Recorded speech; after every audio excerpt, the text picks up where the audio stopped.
The following is Lesson 5 in Chronological Bible Storying for Muslims. Today we want to look at our second passage that we will be studying as we move through the Scriptures with our Muslim friend. So this is really study number 2 from the Bible that we want to do in our Chronological Bible Storying.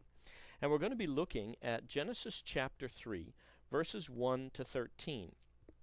I would encourage you, if you want, you can put this on pause just for a minute and take a minute or two to read through that passage. It should be very familiar to you.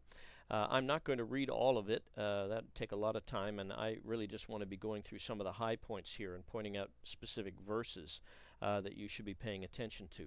So take a moment, if you will, put this on pause, read through Genesis chapter 3, verses 1 to 13, and then start this up again, and you can have a look at my interpretation of this passage as specifically applied to the kinds of questions that our Muslim friends will have. Really, the story of Genesis chapter 3 is the story of broken relationships. First of all, the broken relationship of humankind, that is, men and women, to God. And then, secondly, the broken relationships of men and women, as their own fellowship is broken down, as the bonds of trust and of obedience that are necessary to a good relationship are destroyed. Let's take a look at the temptation of Satan as it's found in the first 5 or 6 verses of Genesis chapter 3. First of all, in verse 1, Satan questions what God has said. He says quite bluntly, "Has God said such and such?" As if somehow humankind has not fully understood God's purpose. And then in verse 4, he lies to them, saying, "Oh, no, you shall surely not die. But what will happen if you eat of this fruit? Well, first of all, you'll be like God, i.e., you'll have power." Now, remember that one of the key elements of the stories of creation, power, and destiny is, first of all, they explain where we came from and our purpose for being, and then it explains how we obtain power or success in this life, and then ultimately what our destiny is. Now, what Satan does here in chapter 3 of Genesis is, first of all, to cause human beings to get a different focus for power. In the faith that the Bible teaches, power flows out of right relationship. When people put the power itself first, that becomes manipulative religion. And in many ways, I see Satan's temptation here as the beginning of all folk religious ideas, i.e., power doesn't flow out of your relationship to God. Power flows out of your being able to do special rituals and practices that will empower you and enable you to be successful in this life. And so basically Satan is saying to Adam and Eve, you can be like God. You can have power apart from relationship to God.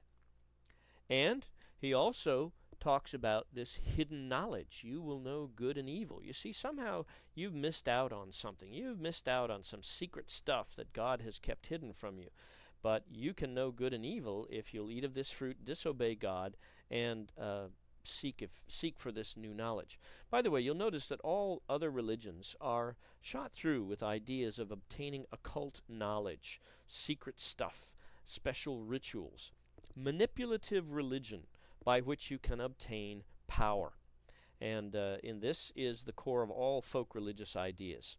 It's laying aside the reality of intimate relationship with God in favor of secret rituals and knowledge relating to the spirit world, relating to power beings through which we become empowered and are successful in life, apart from relationship with God.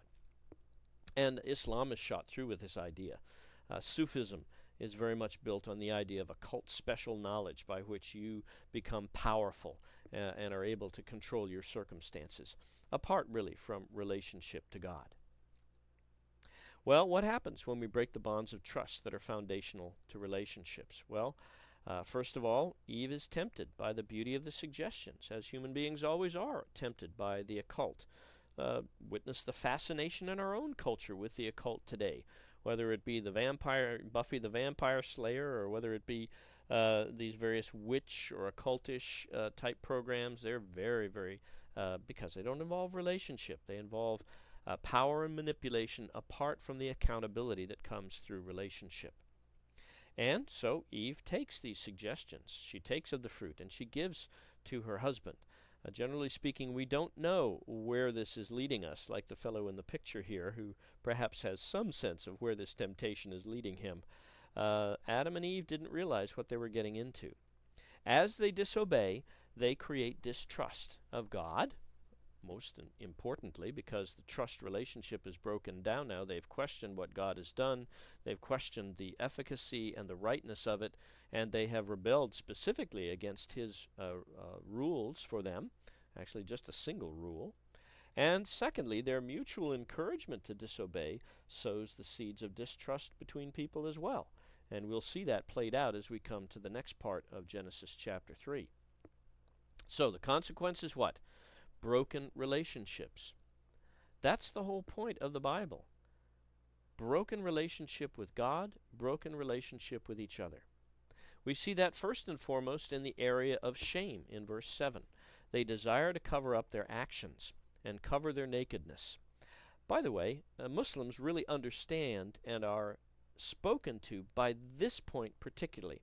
Westerners will tend to focus on a verse that comes later that indicates guilt, because we have a guilt-based culture in the West. But in fact, the Bible teaches both shame and guilt, and Muslims come from a culture that's much more shame-based. They're much more have much more acumen or understanding for this aspect, that shame and the desire to cover up your actions becomes a real expression of the reality of sin and broken relationships. So don't hop over verse 7. It's very important to talk about this whole area of shame. Secondly, there's separation in verse 8 as they hide from God in the forest. Why are you hiding? God has to come and say, "Where are you?" What happens when we break relationships? Well, that shame causes us to run away, to hide, to break off our relationship. And then finally, fear in verse 10. They fear the consequences of their actions. They're afraid, they say, when God speaks to them, because they were naked. And of course, God goes right to the point of saying, "Why are you fearful? Why are you full of shame? Have you eaten of that fruit that I told you not to eat?" And so, in verse 11, they have to face the guilt as well, and this is where Westerners will tend to focus on verse 11 and the reality of guilt for the sin that they've accomplished. But God causes them to face up to their actions, both their guilt and their shame, confronts them about what they have done, and notice immediately that they play the blame game. Verse 12, "Adam, what have you done?" "Oh, it's the woman. She's the one who made me do it." "And Eve, what have you done?" "Well, it was the serpent that made me do it." The blame game. Each finds an excuse to blame the other, and human relationships and trust are broken. So the vertical relationship with God is broken. The horizontal relationship between humans is also broken. These are the consequences of sin, and we see it in the world all around us. And this is a point at which many Muslims will be able to relate fully. We're not talking about original sin here, because Muslims, as well as even our own Western culture, seem to think that original sins means that we're all as bad as we can possibly be, which is a misunderstanding of the Calvinistic idea of total depravity. As John Stott once put it, and I think he put it very well, the original sin of man has nothing to do with us being as bad as we can possibly be, but that none of us are as good as we should be. And when we fail, as we all do, it breaks relationships. And one of the great questions that the rest of the Bible really is about is, how do we reconcile to each other, and how do we reconcile to God?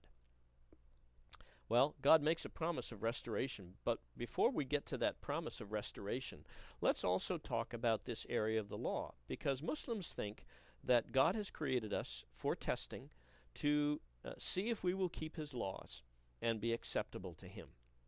Well, we like to argue at this point that the law was not meant to restore relationships. The law is only a litmus test of the relationship. It cannot restore us. And so we'll often say, if God created us just to keep the law, well, how many laws did he give to Adam? Well, just one. Was he able to keep it? No. And when he broke it, was he able to avoid the consequences? Despite all of the other good things he might have done in walking with God, according to Muslim tradition, he walked with God for 380 years before the fall. How is it that all those other good things that he might have done were not able to outweigh even this one sin? Well, it's simple. Sin breaks relationship.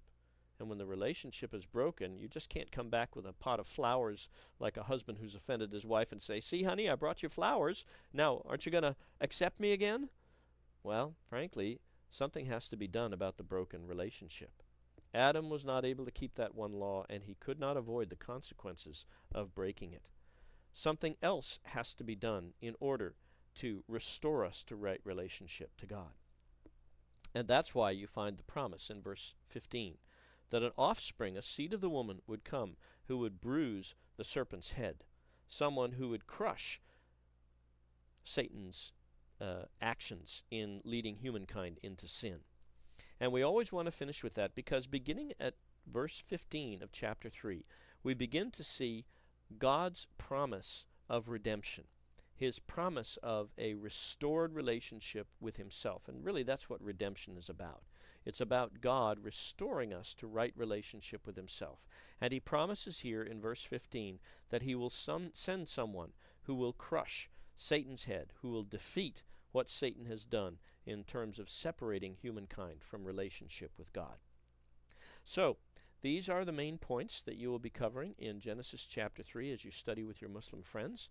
And it will be very interesting to hear what kind of questions they raise at this point.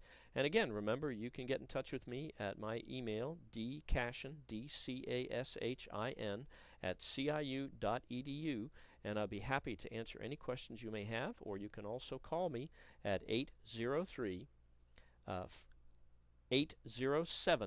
5326. That's 803 area code, and then 807 5326.